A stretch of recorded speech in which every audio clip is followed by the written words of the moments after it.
সদন কষাই যখন মাংস বিক্রি করতো, তো মাংস বিক্রি করতে গেলে তো পাল্লা দরকার। কি দরকার সবাই বলো? ওইটার মধ্যে একদিকে মাংস রাখতো, আরেকদিকে কি রাখতে হবে? বাটকারা, যেটাকে আমরা বলি। কিন্তু সেই সময় তার কাছে বাটকারা ছিল না, সে একটা শালগ্রাম শিলাকে রেখেছিল, কিন্তু সে জানতো না। মা একটু মনোযোগ সহকারে যে কথাটা আমি বলবো একটু শোনার চেষ্টা করো। সেই সদন কষাইয়ের এই জ্ঞান ছিল না, একদিকে যে আমি মাংসকে রাখছি পাল্লার মধ্যে, আরেকদিকে আমি কাকে রাখছি সে বাটকারা মনে করে সামান্য একটা পাথর জ্ঞান করে সে আরেক দিকের মধ্যে রাখতো শালগ্রাম, যিনি হলো সাক্ষাৎ নারায়ণ। কিন্তু তার এই জ্ঞান ছিল না, তার এই জ্ঞান ছিল না যে সে ভাবছে যে এটা হলো একটা পাথর। সে মনে মনে ভাবলো এটা পাথর, কিন্তু শাস্ত্র বলছেন এই যে শালগ্রাম হলো সাক্ষাৎ নারায়ণ, মানে সাক্ষাৎ ভগবান। একবার প্রেম শালগ্রাম হলো সাক্ষাৎ ভগবান। সে এইভাবে তার জীবিকা নির্বাহ করতে লাগলো। কিন্তু তার জীবনে একটা জিনিস ছিল মা, সে প্রতিদিন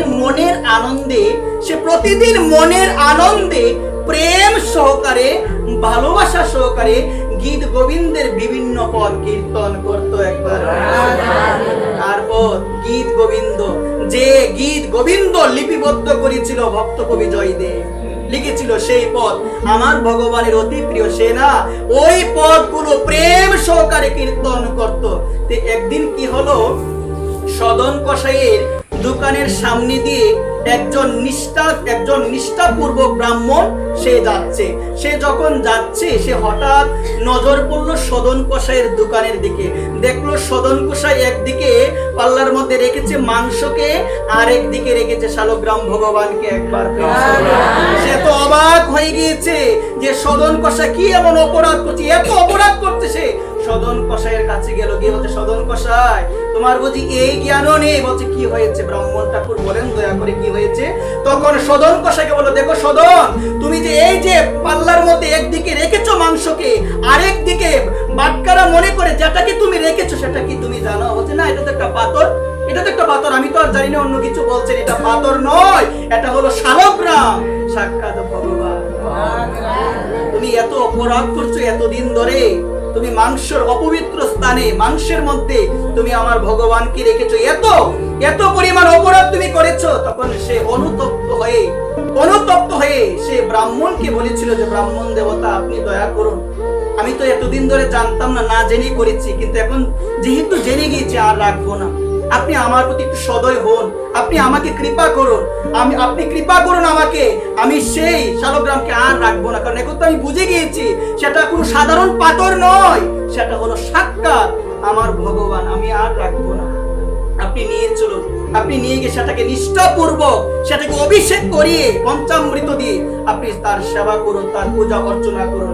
এই কথা বলার পরে সে ব্রাহ্মণ সেই শালগ্রামকে নিয়ে চলে গেল। একবার সেই ব্রাহ্মণ সেই শালগ্রামকে নিয়ে চলে গেল। চলে যাওয়ার পরে পঞ্চামৃত দিয়ে অভিষেক করিয়ে তাকে অর্চন করছে, তাকে ভোগরাগ করেছে।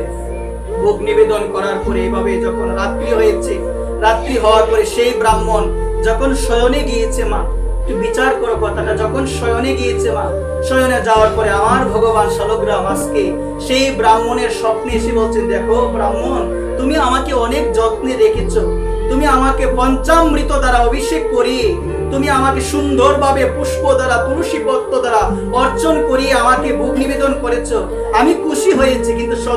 কিন্তু সদনের কাছে আমি যতক্ষণ ছিলাম আমি তার থেকেও ভালো ছিলাম, আমি সদনের কাছে যতক্ষণ ছিলাম তার থেকেও ভালো ছিলাম। এই কথা শোনার পরে মা সেই ব্রাহ্মণ অবাক হয়ে গেছে, বলছে প্রভু এটা তুমি কি বললে? সদন তোমাকে অপবিত্র জায়গা, মাংসের মধ্যে তোমাকে রেখেছে, তোমাকে অর্চন করে নাই, তোমার সেবা করে নাই, তুমি কেন বলছো প্রভু এই কথা?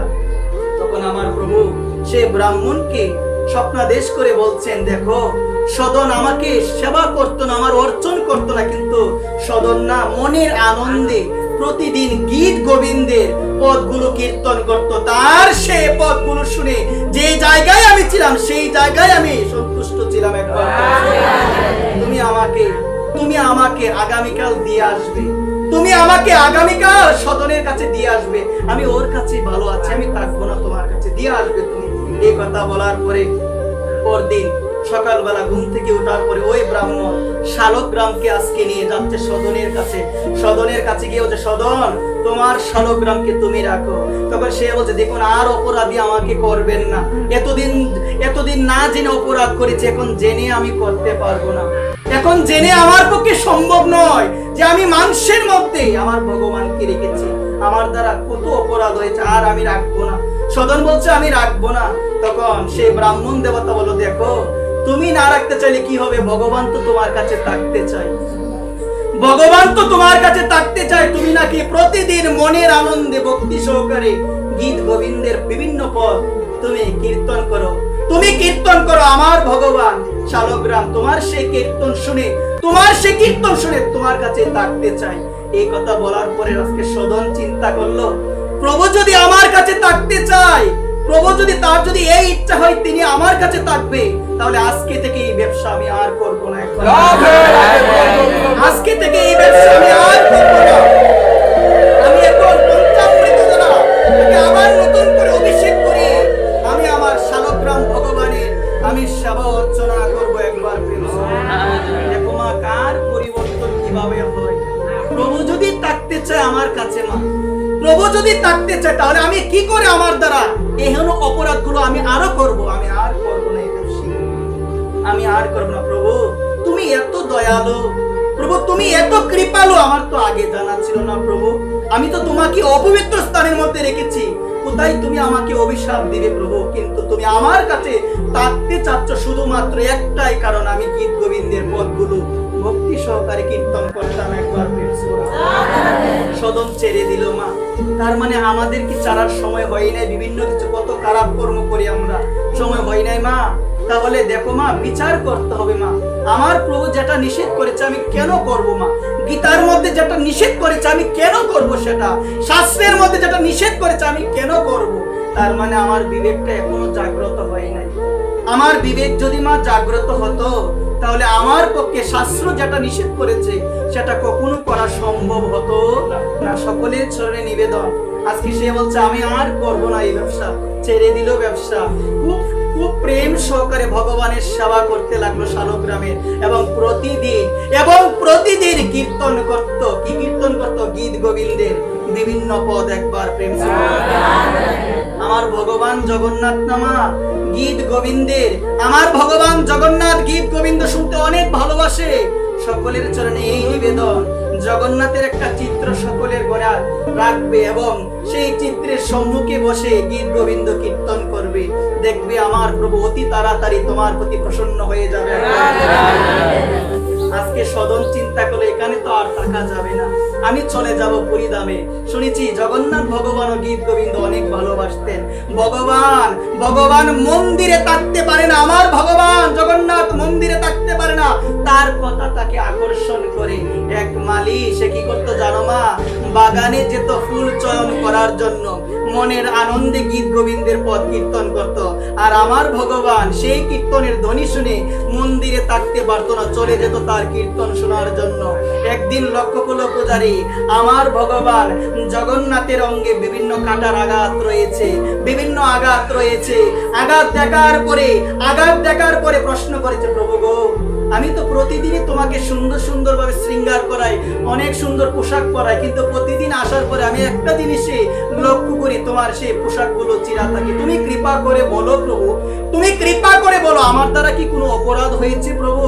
এই কথা বলার পরে আমার প্রভু জগন্নাথ জগৎবাসীকে তিনি জানিয়ে দিয়েছেন। সেই পূজারীকে উপলক্ষ করে বলছেন, দেখো তোমার কোনো অপরাধ হয় নাই।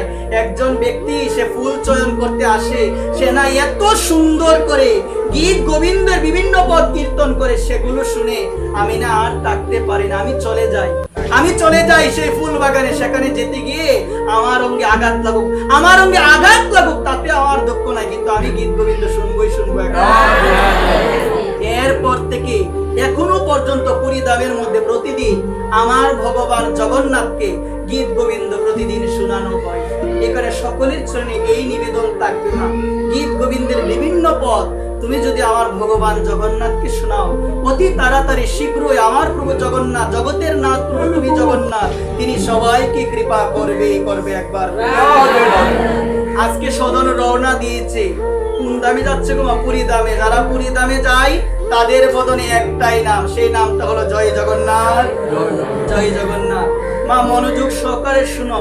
তো এই জায়গার মধ্যে বলছে পুরী ধাম যদি কোনো সময় যাওয়া হয় বা তোমরা যাও, তাহলে তোমাদের চরণে নিবেদন করি, আমার ভগবানকে দেখার আগে, ভগবান জগন্নাথকে দর্শন করার আগে সর্বপ্রথম দেখতে হবে প্রভু আলারনাথকে দর্শন করতে হবে। একবার আমরা সরাসরি যাই পুরী ধামে, ভগবান জগন্নাথকে দর্শন করে আবার চলে আসি।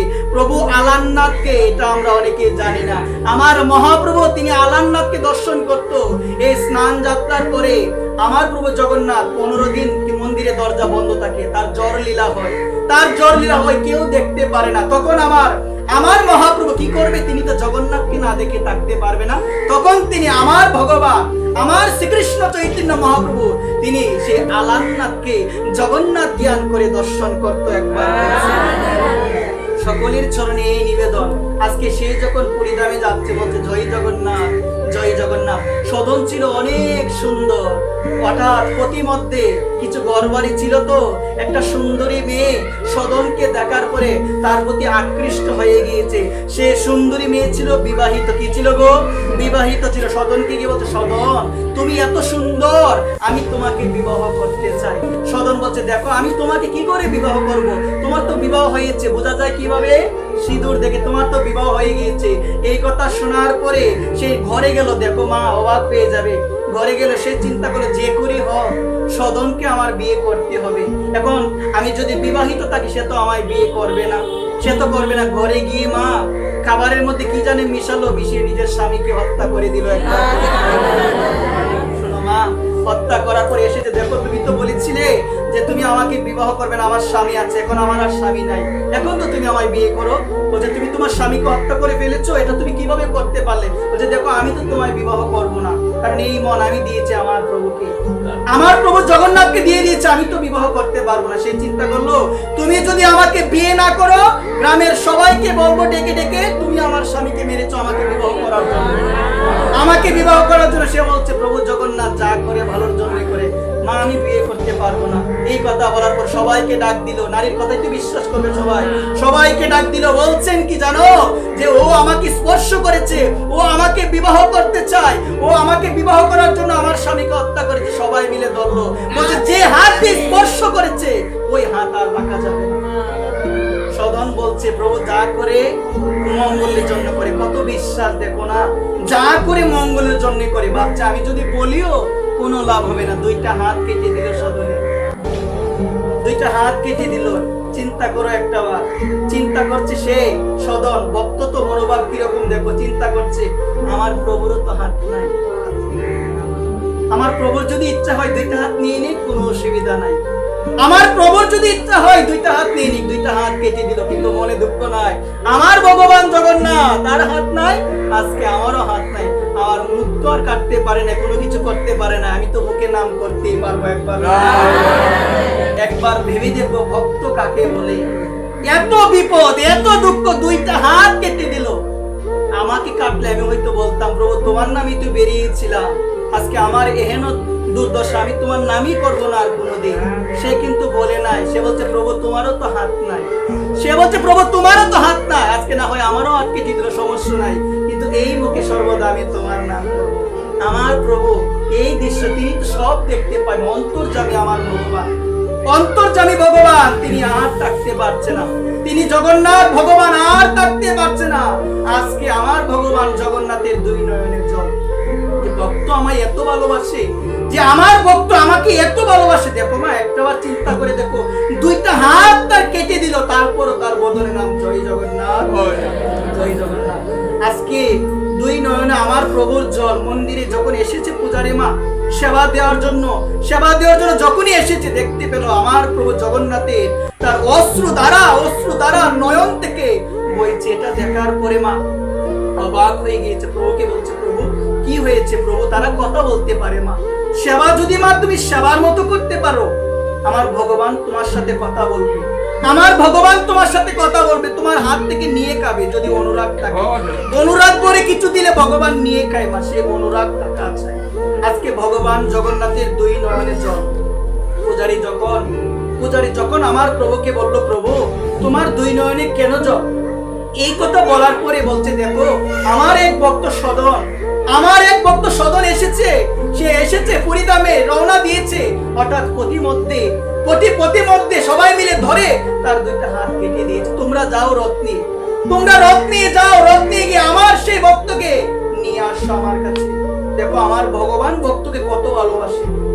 শাস্ত্র বলছেন, সাধু হৃদয়ং মহং সাধুনাং হৃদয়ং তহং।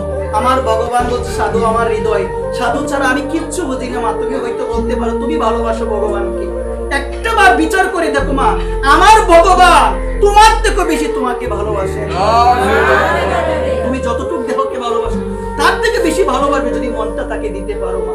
মনটা যদি দিতে পারো, একটা কথা গোবিন্দকে বলতে হয়, গোবিন্দ তোমাকে দেওয়ার মতো কিছু নাই মা, গোবিন্দ তোমাকে দেওয়ার মতো কিছু নাই। কি দিব আমি? কোনো কিছু দেওয়ার মতো নাই। এই কারণে সকলের চরণে এই নিবেদন আজকে আমার ভগবান বলছে, যাও তোমরা কি নিয়ে যাও, তোমরা রথ নিয়ে যাও। কিছুদিন পরে রথযাত্রা হবে মা। রথযাত্রার সময় লক্ষ্য করে দেখবেন আমার ভগবান এত দয়ালু মা। একটা বিচার করে দেখবে কথাটা মা। শাস্ত্র বলছেন যে রথের দড়ি ধরলে নাকি পুনর্জন্ম আর হয় না। রথের তো ব্রাহ্মণোদ্দিষ্ট পুনর্জন্ম নবিদ্যতে আর পুনর্জন্ম হয় না। তো এই জায়গার মধ্যে মা শুনো মনোযোগ সহকারে, আমার ভগবান যখন রথযাত্রা হয় মন্দিরে তাকে না মা, বেরিয়ে যায়। কেন বেরিয়ে যায় জানো? সবাই তো আর আমাকে দেখতে যায় না। যারা আমাকে দেখতে যায় না তাদেরকে দেখার জন্য আমি ভগবান বেরিয়ে যাই। এই কারণে নিবেদন আজকে আমার ভগবান বলছে, সদনকে নিয়ে আসো, রথ নিয়ে যাও। রথ নিয়ে সবাই গেল মা। কার কাছে জানো? সদনের কাছে গেল। সদনের কাছে গিয়ে বললো, তারা তো সদনকে চিনে না, তুমি কে গো? বললো আমি সদন। বলছে, দেখো প্রভু পাঠিয়েছে তোমার জন্য রথ, তুমি চলো জগন্নাথপুরীতে। এই কথা বলার পর তার আজকে সে কাঁপছে, তার দুই নয়নের জল। সে বলছে, প্রভু পাঠিয়েছে আমার জন্য রথ। আমার মতো পাপী যে সারাটা জীবন আমি পাপ করেছি, আমি কসাইয়ের কাজ করতাম, আমার মতো অপরাধী আর কেউ নাই, আমার মতো অপরাধী কেউ নাই। আজকে প্রভু জগন্নাথ সে কৃপা করে আমার জন্য রথ পাঠিয়েছে।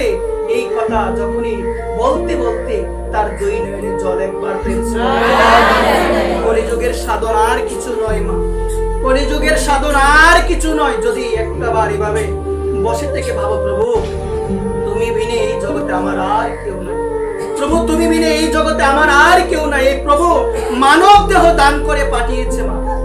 একটাবার ভেবে দেখো, কার নাম করার জন্য পাঠিয়েছে গো মা? আমার ভগবানের নাম করার জন্য। ভেবে